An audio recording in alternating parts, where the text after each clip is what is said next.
20 वर्ष मुख्यमंत्री रहने के बाद चुनाव के 20 दिन पहले अगर आप औद्योगिक नीति की घोषणा कर रहे हैं तो ये दिखाता है कि आपने 20 वर्ष कुछ नहीं किया है। और ये दूसरी बात ये दिखाता है कि बिहार में जनसुराज का इतना डर है कि अब मोदी जी भी आकर पलायन की बात कर रहे हैं, तेजस्वी यादव भी पलायन की बात कर रहे हैं। पहली बार बिहार में पलायन की चर्चा हो रही है कि बिहार में पलायन कैसे रोका जाएगा। तो मैं बिहार के लोगों को आपके माध्यम से यही बताना चाहता हूं कि ये वानगी है। आप देखो, जनसुराज अभी जीता नहीं है।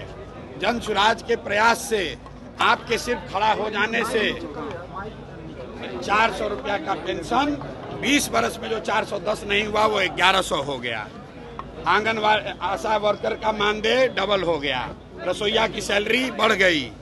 अगर बिहार के लोग खड़े होंगे, लोकतंत्र जिंदा होगा। तो अभी शुरुआत है, आगे आगे देखिए होता है क्या। छठ के बाद बिहार का कोई युवा मजबूरी में 10-12 हजार रुपए के रोजी रोजगार के लिए बिहार छोड़कर बाहर नहीं जाएगा। जनसुराज की व्यवस्था बनी और बनने जा रही है तो ये चीज लागू हो जाएगा। तेलंगाना के मुख्यमंत्री रेवंत रेड्डी जो है राहुल गांधी यादव के साथ घूम रहे हैं। सिवान से आज काफी लोग शामिल हुए हैं। वहीं का एक लड़का इमरान है जो CNRC के आंदोलन में और दिल्ली दंगे के आरोप में जेल में बंद है। उसके बारे में आपको भाई, आज से करीब 6 महीना पहले जनसुराज ने एक नंबर जारी किया हुआ है कि किस समाज का कोई भी वर्ग, मुस्लिम साथी इंक्लूडेड, अगर उनके साथ कोई कानूनी तौर पर जाती हुई है या सरकार उनके साथ कुछ गलत कर रही है तो जनसुराज को संपर्क करें। जनसुराज अपने खर्चे पर अपनी ताकत लगाकर उनकी कानूनी और लोकतांत्रिक लड़ाई लड़ेगा। अगर जो बच्चे क्या बात कर रहे हैं उनको आप सूचित कर दीजिए, वो जनसुराज से संपर्क करें, हम लोग उसकी लड़ाई लड़ेंगे।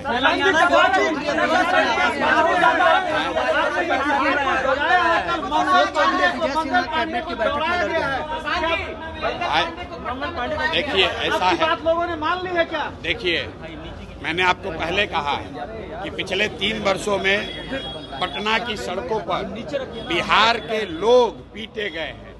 चाहे जो भी गया हो, सरपंच गए, मुखिया गए, अभ्यर्थी गए, टिकटार्थी गए, आंगनवाड़ी सेविका गई, आशा गई, जो गया उसको नेताओं ने, नीतीश कुमार ने लाठी से मरवाया।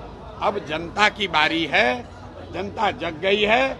और आप देखिएगा, जब ये गांव में लोग आएंगे इनको जनता दौड़ा दौड़ा कर मारेगी। वोट की तो बातें छोड़ दीजिए, इस बार कई नेताओं की हिम्मत नहीं होगी कि वो गांव में वोट मांगने आए। क्यों? क्योंकि आप उन्हीं गांव के बच्चों को तो लाठी से मारे हो। पुलिस वालों ने जूता पहनकर इन्हीं बच्चों के पेट पर लात रखा है। बिहार के लोगों को अब रास्ता मिल गया है। राजद के डर से नीतीश भाजपा और मोदी के डर से लालू का लालटेन जलाने की मजबूरी खत्म हो गई। अब एक नई व्यवस्था बन रही है, जनसुराज की व्यवस्था, जिसमें बिहार के बच्चों के लिए रोजगार है, जिसमें बिहार के बच्चों के लिए शिक्षा है और जिसमें सबसे बढ़कर इस बात की गारंटी है कि बिहार से पलायन साल भर के अंदर बंद। अशोक चौधरी, विजय सिन्हा कैबिनेट के बैठक में आपस में लड़ गए हैं। भाई, ये लोग, इनका कोई आपस में इनका आचार विचार पूरा सिर्फ लूट का झगड़ा है कि कौन कितना ज्यादा लूट सकता है।